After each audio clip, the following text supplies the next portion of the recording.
दयाल शंकर खाना इसी कमरे में लेकर आया था और हमें देखकर खौफ और दहशत से ट्रे उसके हाथ से छूट गई थी। खाना और बर्तन फर्श पर वैसे ही बिखरे हुए थे। कस्तूरी ने पहले बर्तन समेटे और फिर एक मैले कपड़े से फर्श साफ करने लगी। इस काम से फारिग होकर उसने कमरे के एक कोने में इस्तादा अलमारी खोल ली और एक हैंगर पर टंगी हुई साड़ी सुमित्रा की तरफ उछाल दी। उसके साथ ब्लाउज और पेटीकोट भी था। बोली, ये पहन लो, इस वक्त मेरे पास तुम्हारे लिए ढंग का कोई और कपड़ा नहीं है। हैंगर सुमित्रा के पैरों के करीब गिरा था। उसने झुककर हैंगर उठा लिया और मेरी तरफ देखने लगी। कस्तूरी ने अपने लिए भी साड़ी ही निकाली थी। मैं बारी बारी उन दोनों की तरफ देखता हुआ कमरे से निकलकर बरामदे में आ गया। तकरीबन 15 मिनट गुजर गए और फिर बाहर वाले दरवाजे पर दस्तक की आवाज सुनकर मैं उछल पड़ा। उस लम्हे कस्तूरी भी कमरे से निकल आई। दस्तक की आवाज सुनकर उसके चेहरे पर हवाइयां सी उड़ने लगी। मैंने सरगोशी में पूछा, ये कौन हो सकता है? कस्तूरी के जवाब देने से पहले ही बाहर से एक आवाज सुनाई दी, कस्तूरी बेटा दरवाजा खोलो, मैं हूँ राम अवतार। कस्तूरी के मुंह से बेख्तियार निकला, ओह हरामी कहीं का। वो बड़बड़ाई, फिर मेरी तरफ देखते हुए बोली, मंदिर का पुरोहित है, तुम दोनों उस कमरे में चले जाओ, मैं उसे संभाल लूंगी। ये हरामी मुझे हमेशा बेटा कहकर बुलाता है, लेकिन मौका मिलते ही भेड़िया बन जाता है। इसे दयाल शंकर से मेरे आने का पता चल गया होगा। तुम लोग उस कमरे में जाओ। मैंने कमरे में दाखिल होकर सुमित्रा और कस्तूरी के फटे हुए कपड़े और अपना सूटकेस भी उठा लिया और सुमित्रा के साथ उस कमरे से निकलकर दूसरे कमरे में आ गया। दयाल शंकर की लाश लटकी हुई थी। उसे देखकर सुमित्रा दहशतज़दा सी हो गई। उसने चीख रोकने के लिए मुंह पर हाथ रख लिया। मैंने दयाल शंकर की लाश की तरफ देखा। उसके पैर जमीन से तकरीबन 2 फुट ऊंचे थे। फंदा लगने से वो यकीनन बहुत मचला होगा। कपड़ा उसके मुंह से निकल गया था, जबान मुंह से बाहर लटकी हुई थी और आंखें हलकों से उबली पड़ रही थी। मैंने बत्ती बुझा दी और सुमित्रा का हाथ पकड़कर दीवार के साथ खड़ा हो गया। बाहर पुख्ता सहन में कदमों की आवाज इस तरह सुनाई दे रही थी जैसे कोई पैरों में खड़ाऊं घसीट कर चल रहा हो। वो आवाज हमारे दरवाजे के सामने से गुजरती हुई दूसरे कमरे में रुक गई और उसके साथ ही कस्तूरी की आवाज मेरी समाज से टकराई। वो किसी को मुखातिब करते हुए कह रही थी, आपने बिला वजह यहाँ आने की जहमत की महाराज। किसी के हाथ पैगाम भेजकर मुझे बुलवा लिया होता, मैं हाजिर हो जाती। एक भारी मर्दाना आवाज आई, प्यासा ही कुएं के पास आता है सुंदरी। ये कभी नहीं सुना कि कुआं चलकर प्यासे के पास गया हो। हमें जब पता चला कि तुम यहाँ आ गई हो तो हम खुद ही चले आए। कस्तूरी बोली, मैं आपकी क्या सेवा करूं महाराज? वह बोला, सेवा तो तुम वही करोगी जो पहले भी करती रही हो, लेकिन उससे पहले कुछ जरूरी बातें करना चाहता हूँ। कस्तूरी बोली, हुक्म कीजिए महाराज। वो बोला, दयाल शंकर ने बताया था कि तुम्हारे साथ 2 अजनबी भी थे, एक मर्द और एक नारी, और तुमने उनके लिए भोजन मंगवाया था। कौन है वो लोग और कहाँ हैं? कस्तूरी ने कहा, बस में उनसे मुलाकात हो गई थी महाराज। लक्ष्मीबाई बहुत अच्छी रक्कासा है। वो अपने पति के साथ सरदार शहर से आ रही थी। वो लोग भटिंडा जाने का इरादा रखते थे। यहाँ उनके पास रहने को जगह नहीं थी, इसलिए मैं उन्हें अपने साथ ले आई। वो तो भोजन करके चले गए महाराज। वो बोला, तुम झूठ बोलती हो कस्तूरी, और तुम जानती हो कि हमें तुम जैसी नारियों के मुंह से झूठ अच्छा नहीं लगता। कस्तूरी हकला गई, मैं सच कहती हूँ महाराज। उन्हें भटिंडा जाना था 11 बजे वाली ट्रेन से। वो 1 घंटा पहले यहाँ से गए हैं। जवाब में उस शख्स ने कुछ कहा था जिसे मैं सुन नहीं सका। मैंने इधर उधर देखा। हमारे कमरे का दरवाजा अगरचे बंद था, मगर अंदर बिल्कुल अंधेरा नहीं था। दोनों कमरों की बीच की दीवार में एक छोटा सा रोशनदान भी था, जिससे आने वाली रोशनी इस कमरे में भी मध्यम सा उजाला कर रही थी। मैंने सुमित्रा को वहीं खड़े रहने का इशारा किया और एक कुर्सी उठाकर बड़ी आहिस्तगी से रोशनदान के नीचे दीवार के साथ लगा कर रख दी और बड़ी एहतियात से कुर्सी पर चढ़ गया। लेकिन रोशनदान अब भी 2 फुट ऊपर था। मैंने कुर्सी से उतरकर एक बार फिर मुतजस्सिस निगाहों से इधर उधर देखा। मसहरी के नीचे एक तख्ता रखा हुआ था, जिसे उठाकर मैंने बड़ी आहिस्तगी से कुर्सी के हत्थों पर रख दिया और ऊपर चढ़कर खड़ा हो गया। अब मेरा चेहरा रोशनदान के बिल्कुल सामने था और मैं दूसरे कमरे में आसानी से देख सकता था। वो दरमियाने कद का भारी भरकम आदमी था। उसने सिर्फ धोती पहन रखी थी। ऊपर का जिस्म बरहना था। सीना और बाजू रीछ की तरह स्याह बालों से ढके हुए थे। तोंद बिल्कुल मटके की तरह आगे को निकली हुई थी। उसकी रंगत तवे की तरह स्याह और आंखें सुर्ख थीं, जैसे नशा करने का आदी हो। गले में रंग बिरंगे मोतियों की 2 मालाओं के साथ सोने की 3 मोटी मोटी चेन भी नजर आ रही थी। कलाइयों में भी सोने के मोटे मोटे कड़े थे और कानों में बड़ी बड़ी तलाई बालियां लटकी हुई थीं। सर के बाल छोटे थे, लेकिन मूछें खासी बड़ी थीं, जिनसे उसका चेहरा कुछ और भी भयानक हो गया था। होंठ बहुत भद्दे और दांत बिल्कुल सफेद थे। उसकी स्याह रंगत पर चमकते हुए सफेद दांत बड़े अजीब से लग रहे थे। तंग सी पेशानी पर 3 सफेद लकीरें खिंची हुई थीं। वो मंदिर का पुरोहित था जो अपने आप को राम अवतार कहता था। राम अवतार ने कहा, एक बात याद रखना कस्तूरी, आजकल समय बहुत खराब चल रहा है। वो खतरनाक आतंकवादी जिसने नागराज जैसे शख्स को बेदर्दी से मौत के घाट उतारा और माउंट आबू में तबाही फैलाई थी, कोटपुतली के एक जागीरदार को कत्ल करने की कोशिश में नाकाम होकर इस तरफ आ निकला है। कस्तूरी ने कहा, मैंने ये खबर अखबार में पढ़ी ही थी महाराज, लेकिन मेरा इन बातों से क्या ताल्लुक हो सकता है? राम अवतार ने कहा, तुम्हारा कोई ताल्लुक नहीं हो सकता, लेकिन मैं तुम्हें समझाना चाहता हूँ कि नादानी में किसी चक्कर में न फंस जाना। मुझे जब पता चला कि एक नारी और एक मर्द को अपने साथ लाई हो तो मुझे शक हुआ कि कहीं ये दोनों वही आतंकवादी तो नहीं। कस्तूरी ने कहा, नहीं महाराज, वो दोनों तो बहुत अच्छे थे। राम अवतार कह रहा था, थोड़ी देर पहले एक पुलिस ऑफिसर भी मेरे पास आया था। उसने बताया था कि वो जिस किसान की बैलगाड़ी में छुपकर कोटपुतली के निवाही इलाके से फरार हुए थे, उसे गिरफ्तार कर लिया गया है। उन दोनों आतंकवादियों को खतीन में इकट्ठे देखा गया था, एक मर्द और एक नारी। उसके बाद वो दोनों शायद अलग अलग सफर करते रहे। पुलिस ऑफिसर के कहने के मुताबिक हो सकता है वो दोनों हनुमानगढ़ पहुंच चुके हों। यहाँ से बाहर जाने वाले तमाम रास्तों की पुलिस ने नाकाबंदी कर दी है। रेलवे स्टेशन पर भी पहरा बिठा दिया गया है। पुलिस का ख्याल है कि शायद वो लोग किसी मंदिर में पनाह लेने की कोशिश करें, इसलिए तमाम छोटे बड़े मंदिरों को भी खबरदार कर दिया गया है। हमें जैसे ही पता चला कि तुम दो अजनबियों को अपने घर ले आई हो तो हम फौरन यहाँ चले आए ताकि तुम्हें उन आतंकवादियों के बारे में खबरदार कर दें। कस्तूरी बोली, बड़ी मेहरबानी महाराज, आप तो महान हैं जो अपनी दासी का भी इतना ख्याल रखते हैं। राम अवतार बोला, तुम्हारा ख्याल हम नहीं रखेंगे तो और कौन रखेगा? ये कहकर उसने कस्तूरी को बाजू से पकड़कर अपनी तरफ खींचा तो उसके गले पर कुछ खराशें देखकर वो चौंक गया। बोला, ये क्या हुआ? तुम्हारे शरीर पर ये खराशें कैसी? कस्तूरी बोली, दयाल शंकर महाराज, आप जानते हैं वो मुझ पर बड़ी बुरी निगाह रखता है। मैं मेहमानों के लिए भोजन लाने को कहने गई तो उसने मौका पाकर मुझे दबोच लिया। बड़ी मुश्किल से खुद को बचाया मैंने। राम अवतार की आंखें कुछ और सुर्ख हो गईं। बोला, कहाँ है दयाल शंकर? कस्तूरी ने कहा, वो मेहमानों के साथ गया है महाराज, उन्हें स्टेशन पर छोड़ने के लिए। राम अवतार ने कहा, उसे आने दो, हम उसकी खाल उधेड़ देंगे। कस्तूरी ने कहा, इस वक्त नहीं महाराज, मेरा जी अच्छा नहीं है, आज मैं आराम करना चाहती हूँ। राम अवतार ने कहा, तुम जानती हो हम इंतजार नहीं कर सकते। मेरे दिल की धड़कन तेज हो गई। मैंने अपने जिस्म का बोझ एक पैर से दूसरे पैर पर मुंतकिल करने की कोशिश की तो हिल गया। मैं उस वक्त भूल गया था कि कुर्सी के हत्थों पर रखे हुए तख्ते पर खड़ा हूँ। मेरे हरकत करने से तख्ता हिल गया। मैंने संभलने की कोशिश की मगर कामयाब नहीं हो सका। तख्ता एक तरफ सरक गया और दूसरे ही लम्हे नीचे गिरा। कुर्सी भी उलट गई। अच्छी खासी आवाज पैदा हुई। राम अवतार की चौंकती हुई आवाज आई। ये कैसी आवाज थी? कौन है उधर? मैं दम साधे अपनी जगह पर खड़ा रहा। सुमित्रा भी सांस रोके दीवार के साथ चिपकी खड़ी थी। कस्तूरी बोली, बिल्ली होगी महाराज, उस कमरे में खाने के खाली बर्तन रखे हुए हैं, कोई बिल्ली घुस गई होगी। आप चिंता न करें, आप यहाँ मसहरी पर बैठ जाएं। चंद सेकंड पहले कस्तूरी राम अवतार से पीछा छुड़ाना चाहती थी, लेकिन अब उसे बैठने की दावत दे रही थी। बहुत ज़हीन थी वो। चंद मिनट और गुजर गए। दूसरे कमरे से खुसर फुसर की आवाजें सुनाई देती रहीं। मैंने एक बार फिर तख्ता कुर्सी पर रखा और ऊपर खड़े होकर दूसरी तरफ झांकने लगा। फिर मैं आस्तिकी से नीचे उतरा और सुमित्रा के करीब दीवार के साथ चिपक कर खड़ा हो गया। तकरीबन आधे घंटे के बाद दूसरे कमरे का दरवाजा खुला और कस्तूरी की आवाज आई। आप चिंता न करें महाराज, मैं इस बात का ख्याल रखूंगी और आइंदा किसी अजनबी को घर लेकर नहीं आऊंगी। राम अवतार ने कोई जवाब न दिया। आंगन के पुख्ता फर्श पर खड़ाओं के घिसटने की आवाज सुनाई देती रही। फिर बाहर का दरवाजा खुलने और बंद होने की आवाज आई और मेरे मुंह से गहरा सांस निकला। मैंने दरवाजा खोल दिया। कस्तूरी दरवाजा बंद करके तेजी से इस तरफ आ रही थी। इस दौरान सुमित्रा भी कमरे से बाहर आ चुकी थी। उसका चेहरा वहशतज़दा सा था। हम तीनों एक साथ ही कस्तूरी वाले कमरे में दाखिल हुए। कस्तूरी ने बिस्तर की चादर उठाकर एक तरफ फेंकी और मसहरी के मैट्रेस पर गिरकर गहरे गहरे सांस लिए। बोली, उस हरामी को शुबा हो गया है, इस लाश को ठिकाने लगाना होगा। मैंने कहा, क्या लाश को मंदिर के दरवाजे पर डाल दिया जाए? कस्तूरी ने नफी में सर हिलाया। बोली, नहीं, बस्ती के पिछली तरफ एक गंदा नाला है, लाश को चादर में लपेट कर नाले में फेंक दिया जाए।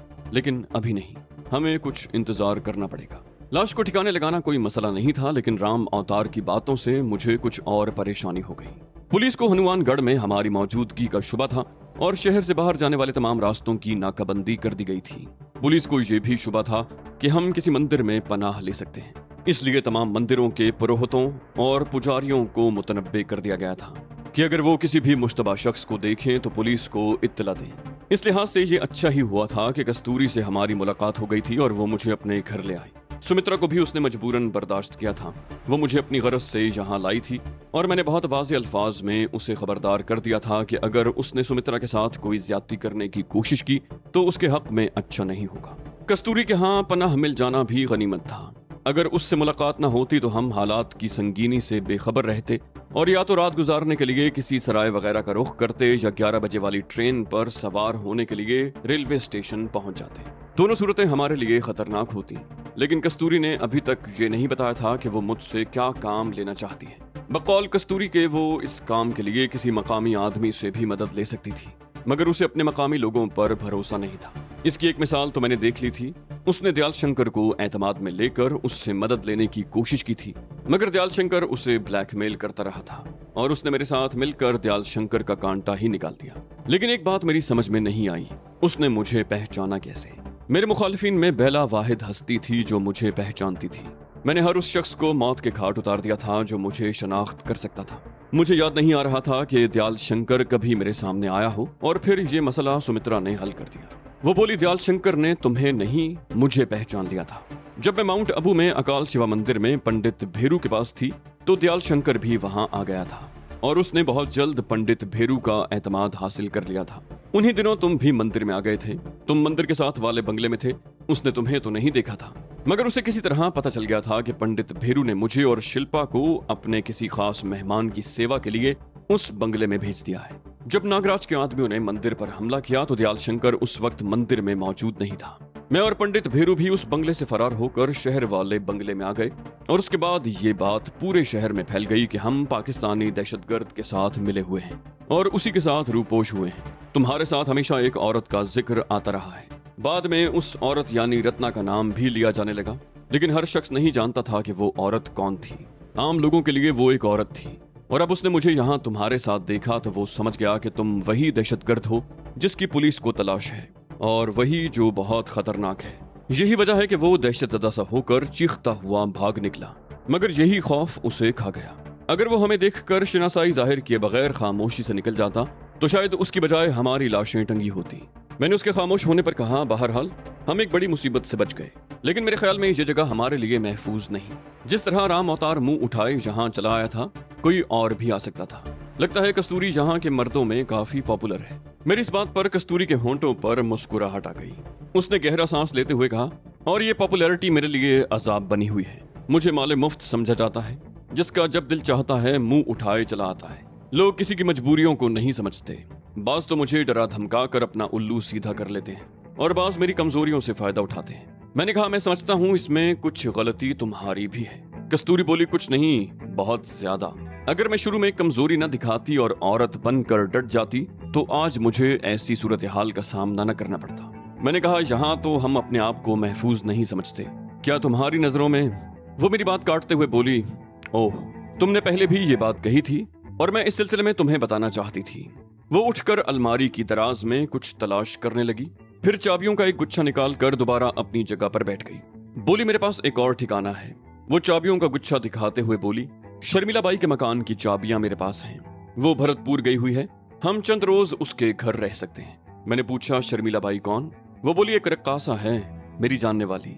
वो एक ऐसी हस्ती है जिस पर मैं हर तरह से एतमाद कर सकती हूँ। वो कभी एक जगह पर टिक कर नहीं बैठती।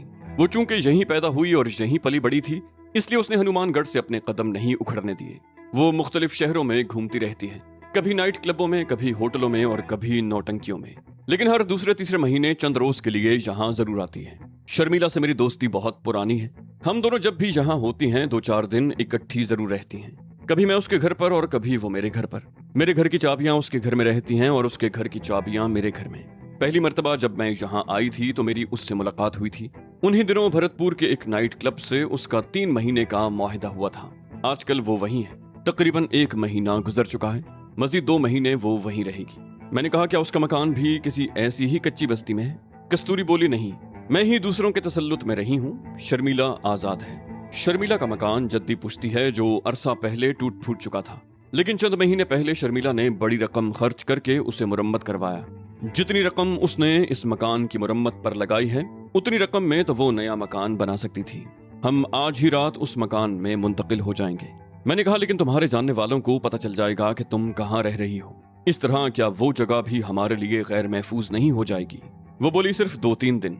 इस दौरान तुम मेरा काम कर दोगे और तुम्हारे लिए भी खतरा किसी हद तक टल जाएगा। तुम दोनों अपने रास्ते पर चले जाना और मैं अपना ठिकाना तलाश कर लूंगी। मैंने सवालिया निगाहों से उसकी तरफ देखा। कहा, तुमने अभी तक वो काम नहीं बताया? वो बोली, दयाल शंकर की लाश ठिकाने लगाने के बाद बताऊंगी। फिर वो ड्रेसिंग टेबल की दराज में कुछ तलाश करने लगी। बातों के दौरान वो मुसलसल अपने बदन पर खराशों को सहलाती रही। सुमित्रा का हाथ भी बार बार अपने गले और चेहरे की तरफ उठ रहा था। कस्तूरी ने ड्रेसिंग की दराज से लोशन की एक बोतल निकाल ली। ये एंटीसेप्टिक लोशन था। पहले उसने कॉटन से अपनी खराशों पर लोशन लगाया, फिर लोशन की बोतल और कॉटन का एक टुकड़ा सुमित्रा की तरफ बढ़ा दिया। सुमित्रा ने कॉटन का टुकड़ा भिगोकर जैसे ही चेहरे की एक खराश पर रखा, उसके मुंह से सी की आवाज निकली, लेकिन उसके बदन पर जहां जहां खराशें थीं वहां लोशन लगाना पड़ा। कस्तूरी कमरे से बाहर आ गई। मैं भी उसके पीछे ही चला आया। हम दोनों बरामदे में खड़े थे। हर तरफ सन्नाटा था। किसी वक्त किसी आवारा कुत्ते के भौंकने की आवाज सुनाई दे जाती और फिर खामोशी छा जाती। हम तकरीबन 15 मिनट तक वहां खड़े रहे और फिर दूर कहीं किसी घड़ियाल की आवाज ने एक बार फिर रात का सुकूत तोड़ दिया। मेरी तमाम तर तवज्जो घड़ियाल की आवाज पर थी। 12 बजे थे। हो सकता है शहर के किसी हिस्से में अब भी कुछ रौनक हो, लेकिन इस कच्ची बस्ती में फजा पर कब्रिस्तान की खामोशी तारी थी। कस्तूरी ने मध्यम लहजे में कहा, मेरा ख्याल है अब हमें यहाँ से निकलना चाहिए। मैंने पूछा, और वो लाश? वो बोली, इस बस्ती के पिछली तरफ एक गंदा नाला है। हम दयाल शंकर की लाश को उसमें फेंकेंगे। हम दोनों उस कमरे में आ गए जहां दयाल शंकर की लाश टंगी हुई थी। कस्तूरी ने बत्ती जला दी। लाश का चेहरा कुछ और भी भयानक हो गया था। हम दोनों ने लाश को नीचे उतार लिया। कस्तूरी ने बिस्तर की चादर फर्श पर बिछा दी, लाश को उठाकर चादर पर डाला और उसे बांधकर गठरी बना ली। सुमित्रा भी उस कमरे में आ गई। उसने सूटकेस उठा लिया। कस्तूरी ने दोनों कमरों का तनकीदी जायजा लिया। मैं लाश को कंधे पर उठाकर कमरे से बाहर आ चुका था। कस्तूरी ने दोनों कमरों की बत्तियां बुझाकर दरवाजे बंद कर दिए। उसने बाहर का दरवाजा खोलकर गली में झांका और मुझे इशारा कर दिया। मैं गठरी को कंधे पर उठाए बाहर आ गया। सुमित्रा भी मेरे पीछे ही थी। कस्तूरी ने दरवाजा बंद करके ताला लगा दिया और तारीख गली में एक तरफ चलने लगी। हम भी उसके पीछे ही थे। दयाल शंकर खासा भारी भरकम आदमी था। मरने के बाद उसकी लाश का वजन कुछ और बढ़ गया था। उसके बोझ से मेरा कंधा झुका जा रहा था, मगर ये बोझ तो मुझे उठाना ही था। मैं तेज तेज कदम उठाता रहा। कस्तूरी मेरे आगे और सुमित्रा मेरे पीछे चल रही थी। गलियां तंग और तारीक थीं। कस्तूरी मेरे आगे आगे चल रही थी, इसलिए मैं भी बेफिक्री से तेज तेज कदम उठाता हुआ उसके पीछे चल रहा था। अगरचे रात आधी से ज्यादा बीत चुकी थी, लेकिन फिर भी ये खौफ बहरहाल अपनी जगह मौजूद था कि अगर अचानक ही किसी से सामना हो गया तो क्या किया जाएगा। कस्तूरी एक और तंग सी गली में मुड़ गई। उसके साथ ही मुझे शराब की हल्की सी आवाज सुनाई दी। मुझे समझने में देर नहीं लगी कि आगे कीचड़ है और कस्तूरी का पैर कीचड़ में पड़ गया है। कस्तूरी ने सरगोशी में कहा, आगे कीचड़ है, जरा संभल कर। मैं उसके खबरदार करने से पहले ही रुक गया था। मेरे कंधे पर लाश का बोझ जैसे बढ़ता ही जा रहा था। मैं उस कमबख्त को दूसरे कंधे पर मुंतकिल भी नहीं कर सकता था। मैंने एक हाथ से कंधे पर लाश को संभाले रखा और दूसरे हाथ से दीवार का सहारा लेकर टटोल टटोल कर आगे बढ़ने लगा। कीचड़ में पैर रखने से हल्की हल्की सी आवाजें उभर रही थी। ये कीचड़ गालिबन इस गली में खासा दूर तक गया था। चंद गज आगे एक और तंग सी गली बाईं तरफ से इस तरफ आकर मिलती थी। कस्तूरी सीधी निकल गई और मैं जैसे ही बाईं तरफ वाली गली के सामने पहुंचा, गुर्राहट की हल्की सी आवाज सुनकर मेरा दिल उछलकर हलक में आ गया। और इससे पहले कि मैं कुछ समझ सकता, एक कुत्ते ने खौफनाक अंदाज में भौंकते हुए मुझ पर छलांग लगा दी। मैं एकदम बदहवास हो चुका था। मेरा पैर कीचड़ में फिसला, लाश मेरे कंधे से गिर गई और मैं भी कीचड़ में गिरा। गिर जाने की वजह से कुत्ते की जद में आने से बच गया और वो अपनी ही झोंक में आगे निकल गया। मेरे पीछे सुमित्रा के मुंह से एक खौफनाक चीख निकली। वो भी बदहवास होकर मुझसे टकरा कर गिर गई। कुत्ता चंद गज आगे जाकर वापस पलटा और भौंकता हुआ एक बार फिर हमलावर हुआ और इस मर्तबा सुमित्रा की साड़ी का पल्लू उसके मुंह में आ गया। सुमित्रा बुरी तरह चीख रही थी। कुत्ता उसकी साड़ी का पल्लू दांतों में दबाए उसे अपनी तरफ खींच रहा था। हमसे आगे कस्तूरी भी दीवार से लगी खड़ी चीख रही थी। हम अगरचे दयाल शंकर की लाश लेकर खामोशी से इस बस्ती से निकल जाना चाहते थे, मगर कुत्ते की मुदाखलत ने मामला बिगाड़ दिया। वो सुमित्रा की साड़ी का पल्लू दांतों में दबोचे उसे अपनी तरफ खींच रहा था। इस खतरनाक सूरत हाल से निजात के लिए मेरे पास एक ही रास्ता था। मैंने जेब से पिस्तौल निकाल लिया और उस लम्हे साथ वाले मकान के सहन से एक मर्दाना आवाज सुनाई दी। कौन है गली में? मैंने गोली चला दी। कुत्ता ढेर हो गया। साड़ी का पल्लू उसके दांतों की गिरफ्त से छूट गया और उसके मुंह से च्यों च्यों की गर्भनाक आवाजें सुनाई देने लगी। उसके फौरन ही बाद उस मकान के अंदर से कोई दरवाजा धड़ से बंद होने की आवाज सुनाई दी। कस्तूरी दौड़कर हमारे करीब आ गई। वो अगरचे खुद खौफजदा थी, मगर उसने सुमित्रा को सहारा देकर उठाया और करीब पड़ा हुआ सूटकेस भी उठा लिया। मेरा दिल चाह रहा था कि दयाल शंकर की लाश यहीं छोड़कर भाग जाऊं, मगर हम कस्तूरी के मकान से ज्यादा दूर नहीं थे। लाश मिलने के बाद पंडित राम अवतार जैसे आदमियों के लिए इस लाश का कस्तूरी से ताल्लुक साबित करना ज्यादा मुश्किल न होता, और फिर हमारी मौजूदगी भी राज में नहीं रह सकती थी। इस लाश को तो ऐसी जगह ठिकाने लगाना चाहिए था जहां कम से कम 2-4 दिन तक इसका सुराग न मिल सके। ये गनीमत था कि कुर्ब जवार में कोई और कुत्ता नहीं था। ताहम दूर दूसरी गलियों में कुत्तों ने भौंकते हुए आसमान सर पर उठा लिया।